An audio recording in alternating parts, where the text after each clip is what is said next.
As a member of Congress, I introduced a resolution that called for the protection of Hindus and religious minorities in Bangladesh, people who continue to be targeted and persecuted to this day.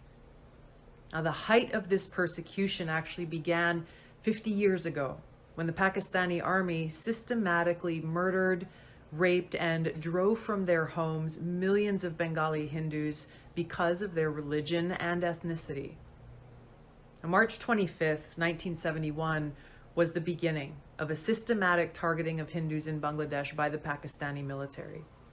It began in Hindu neighborhoods and villages, first at Jagannath Hall, which was a Hindu dormitory in Dhaka University, where 5,000 to 10,000 people were killed on that first night alone. This genocidal campaign continued for 10 months, resulting in 2 to 3 million people killed, hundreds of thousands of women and girls raped, and more than 10 million forced to flee their homes. U.S. Senator Ted Kennedy went to visit the Bangladeshi refugees at that time and said, quote, "Nothing is more clear or more easily documented than the systematic campaign of terror and its genocidal consequences launched by the Pakistan Army on the night of March 25th. Hardest hit have been members of the Hindu community who have been robbed of their lands and shops, systematically slaughtered, and in some places, painted with yellow patches marked H." End of quote. Now, the Islamist, not to be confused with Islam, the Islamist persecution of Hindus and other religious minorities in Bangladesh didn't end with Bangladesh's independence. That campaign continues to this day with horrific targeted attacks, murders, homes being burned down, and families who continue to be forced to flee. In the early 1900s, Hindus made up roughly 33% of the Bangladesh population. Because of this persistent Islamist campaign targeting Hindus, just 8% of Bangladesh's population are Hindus today. Just a few days ago, in Bangladesh, hundreds of hardline Islamist extremists attacked Hindu temples, destroyed a train, set fire to government buildings, the press club, and public buses, leaving dead and injured behind. Unfortunately, the Islamists' campaign of terror against Hindus, other religious minorities, secularists, atheists, and others in Bangladesh is not unique. It's been going on for centuries. Prior to U.S. regime change wars in Iraq, Libya, and Syria, which either toppled or weakened secular authoritarian leaders who protected religious minorities from Islamist jihadists, there were 1.5 million Christians in Iraq and 2.2 million in Syria. Now there are an estimated 200,000 to 300,000 Christians in Iraq and 450,000 in Syria. Afghanistan was a very multi-religious country which included Hindus, Buddhists, Zoroastrians, and more prior to the Islamist takeover. Today, it is estimated there are around 1,000 Hindus who remain. Religious minorities make up less than 1% of Afghanistan's population. Until the leaders of the United States and the world condemn and commit to defeating the Islamist exclusivist ideology, an ideology which holds that all non-Muslims and many so-called quote-unquote heretical Muslims need to be wiped from the face of the earth, enslaved, or at the very least kept as second-class citizens without the right to own land, worship openly, etc., like in Pakistan, the jihadist campaign of terror will continue throughout the world. I come from Lebanon. I was born and raised in Lebanon, which used to be the only majority Christian country in the Middle East. We were open-minded, we were fair, we were tolerant, we were multicultural. We prided ourselves in our multiculturalism. We had open border policy. We welcomed everyone to come to our country because we wanted to share with them the westernization which we had created in the heart of the Arabic world. Muslims used to send their children to study in our universities because we had built the best universities in the Arabic world. They graduated and worked in our economy because we had built the best economy economy in the Middle East, even though we did not have any oil. Beirut became Paris of the Middle East, the banking capital of the Middle East. In 1965, National Geographic magazine had on its front cover, Lebanon, Eden of the Middle East. Unfortunately, all this began to change as the years went by. See, we got our independence in the early 40s. But by the 60s and 70s, the Christians had become the minority and the Muslims had become the majority in Lebanon. And as the Islamic population grew in the country became less and less tolerant because they started pushing for more rights that were not compatible with our Judeo-Christian value system that we had created.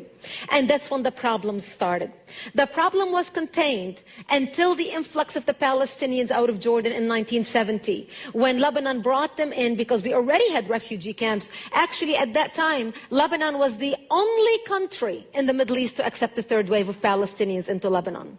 The majority of them were Muslims. They put their heads together with the Muslims in Lebanon and declared jihad on the Christians. What they wanted to do is create a base from which to fight Israel, kill the Jews, and throw them into the sea. Something they tried to do in Jordan. Yasser Arafat and the Palestinians tried to do in Jordan, but they failed because of the dictatorship of the king. Yet they were able to come to Lebanon, use our open-mindedness, our fairness, our tolerance, our multiculturalism, and our democracy to topple our democracy. My 9/11 happened to me in 1975 when radical Muslims blew up my home, bringing it down, burying me under the rubble wounded as they shouted Allahu Akbar.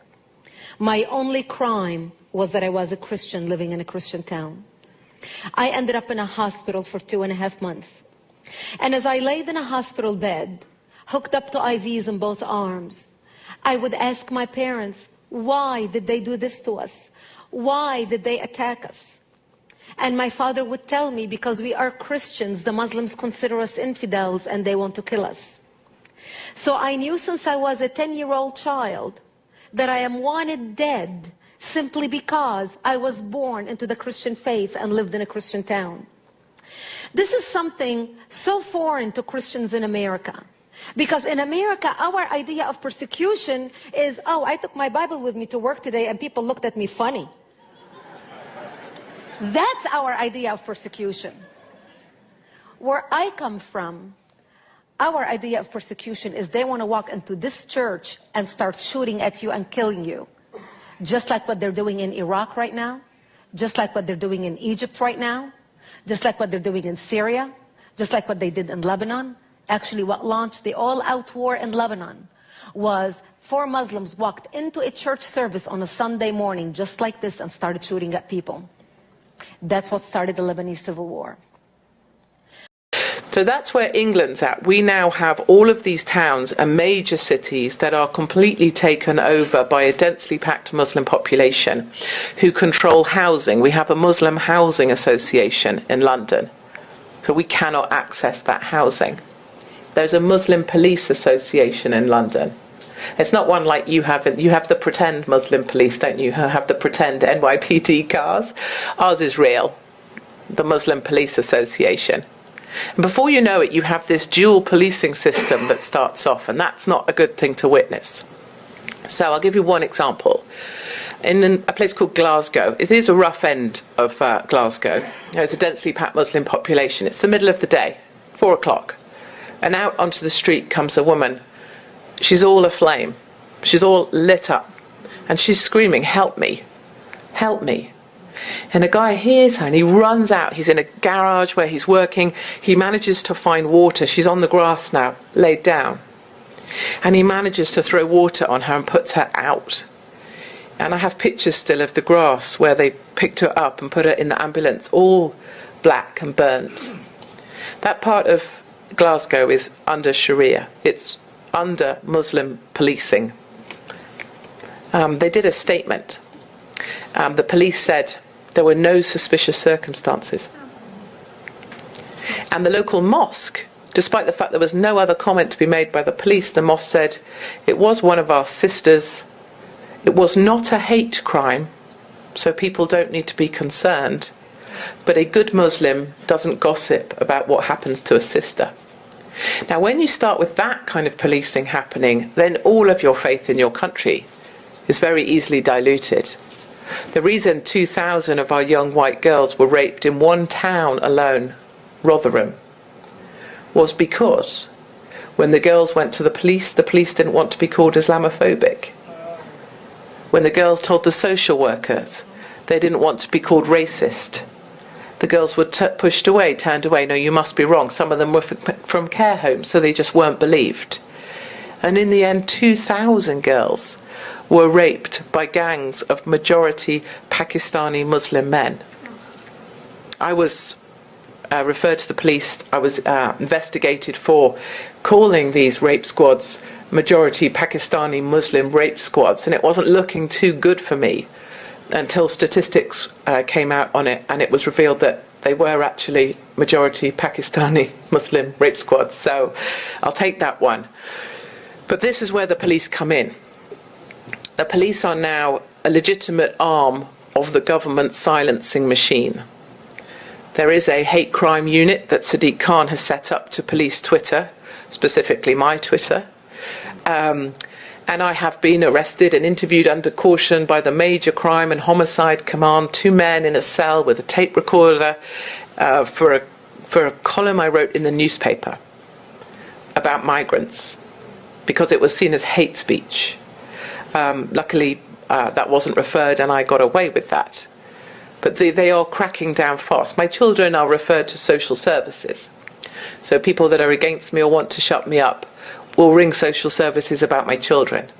So we've had them to the house 3-4 times, and I respect that. I'm glad, because if someone's in trouble, I want them to be found out. The only thing I wonder is, where were social services for those 2,000 girls in Rotherham when they needed some help?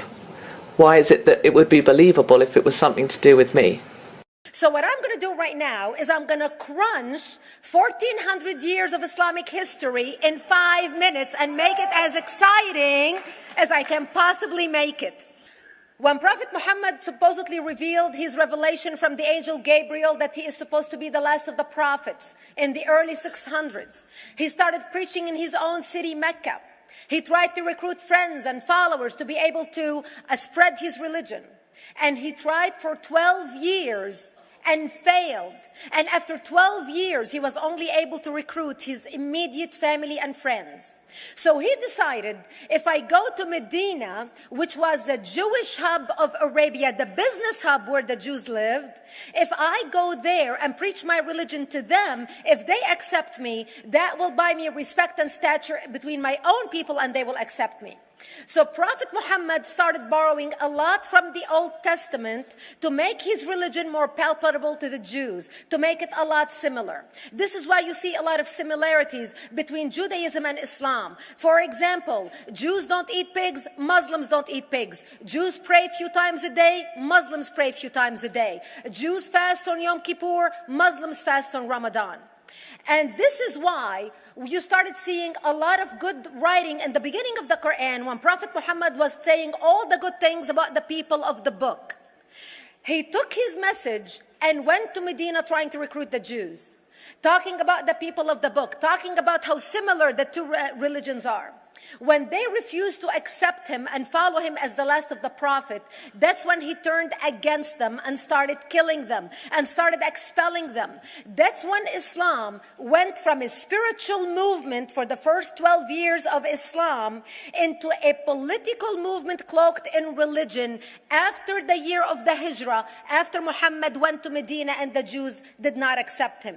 He became a military warrior and declared war on them and started expelling them. Jews and Christians became dhimmi, or second-class citizens. They were only allowed to stay alive and not be killed only by paying the jizya or the protection tax. So they had a choice: convert to Islam, or if you want to stay alive, you have to pay the jizya or protection tax, living as dhimmi in the Islamic nation.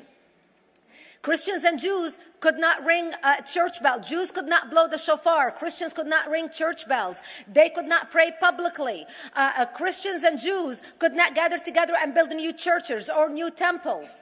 And the way they paid the jizya or the protection tax was in a monthly ceremony where they would get together downtown and the Jew would kneel on his knee and hand his goods to the mullah, who would take the goods as the price for buying the protection. And in many areas, Jews and Christians were given necklaces to wear as a receipt that they paid their jizya or their protection tax.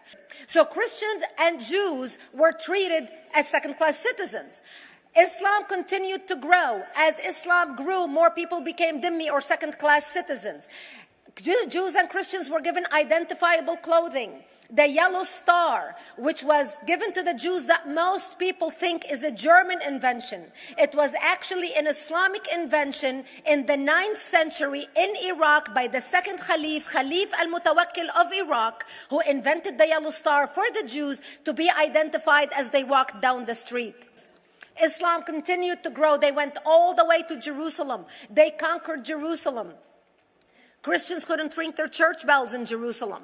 The Pope in Rome in 1090 told the Christians, how could you sit idly by and allow your brethren to suffer like this in the Holy Land? You need to go liberate the Christians. You need to go help the Christians. That's why the Crusaders were launched. The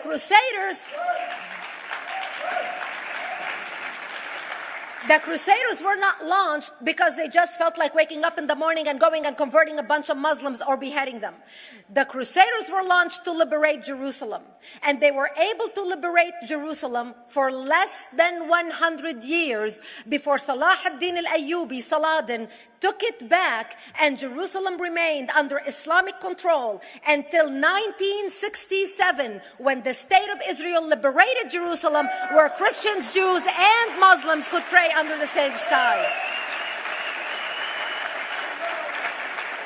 Het zijn dus niet een paar rotte appels die het voor de rest van de moslims verpesten. Hou op met het verkondigen van dat onzinsprookje, zeg ik tegen de premier. Dit is een grote meerderheid van 700.000 moslims die onze vrije samenleving verwerpt. En u, meneer de minister-president, heeft met de islam een monster geïmporteerd naar ons land dat ons land in groot gevaar heeft gebracht. Daarom een aantal voorstellen voor de 100.000ste keer, mevrouw de voorzitter, aan het kabinet. 1. Erken dat de islam een geweldige ideologie is die haat en terreur met zich meebrengt en dus niet bij Nederland hoort.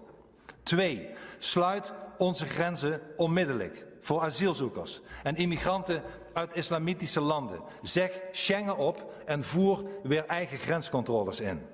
3.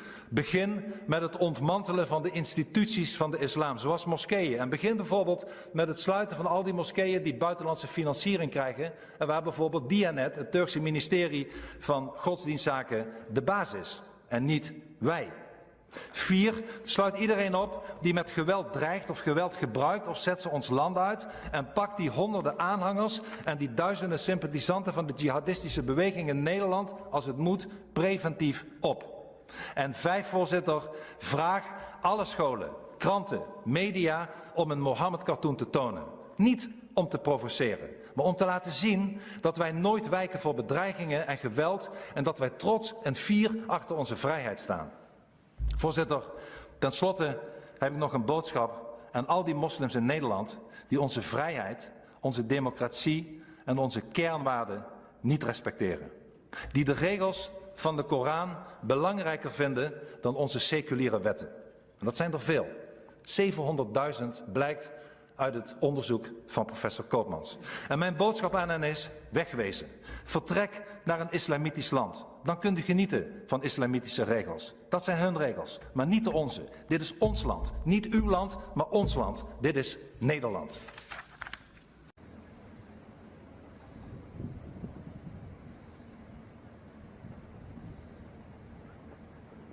Dit boek, de Koran, is de reden van heel wat onheil.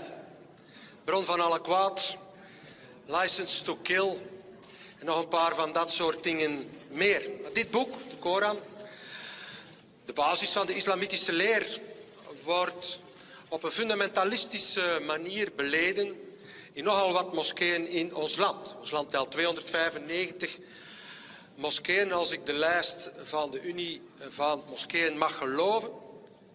En wellicht 1/3 behoort tot de salafistische, jihadistische strekking, radicaal Soenitisch, waar in min of meerdere mate gerecruiteerd wordt voor de jihad, waar geweld gepredikt wordt en ga zo maar door. Islam is not a religion of peace. But in the age of absurdity, you can't say that.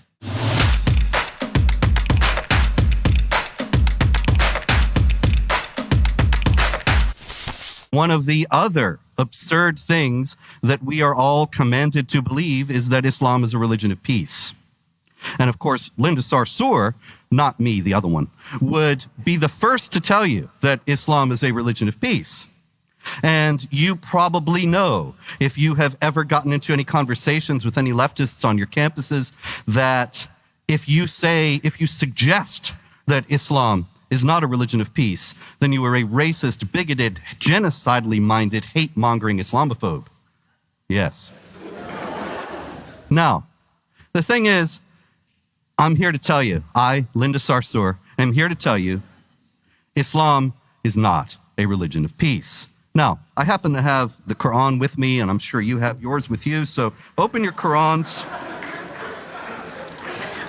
You didn't bring it? How woke are you anyway? Anyway, if you open your Qurans, those of you who did bring them, chapter 9, verse 5, when the sacred months are over, kill the idolaters wherever you find them. Chapter 4, verse 89. Good thing you're not an idolater, right? No problem. Chapter 4, verse 89. They wish that you would disbelieve just as they disbelieved, so that you may be all alike. Do not, therefore, take allies from them until they emigrate in the way of Allah. That is, if they leave one country and go to another to conquer and Islamize it. You may have heard of things like that happening. But if they turn their backs, then seize them and kill them wherever you find them. There it is again. Chapter 2, verse 191. Kill them wherever you find them. Are you getting a pattern here? Chapter 9, verse 5 does not say, kill them wherever you find them, but it does say, fight against those who do not believe in Allah nor in the last day, and do not forbid what he has forbidden, even if they are of the people of the book, which is Jews and Christians primarily, until they pay the jizya, which is a tax, with willing submission and feel themselves subdued. In other words, fight against the Jews and the Christians until they submit, denied basic rights under the rule of Islamic law. Chapter 8, verse 39, fight them until religion is all for Allah, which means if there are other people of other religions, then you got to keep fighting. So I would submit to you on the basis of this, and there's much more that I could quote and will, if you'd like to challenge in the question period, I can give you much more evidence. Islam is not a religion of peace. But in the age of absurdity, you can't say that. And yet we are facing an increasingly virulent global conflict on the basis of the fact that the people who read this book and believe it and think that it is the perfect book that was dropped from paradise by the only God, they think that this is what they have to do. Now, this does not mean that every single Muslim is going to do this any more than every Christian loves his enemies and turns the other cheek. But what's in the book is in the book. And those who do commit violence in the name of Islam have abundant textual support for what they are doing. They are able to point to passages of the Quran and quotations from Muhammad and statements from Islamic scholars and clerics to say Islam commands warfare and Muslims must wage war against unbelievers and subjugate them under the rule of Islamic law.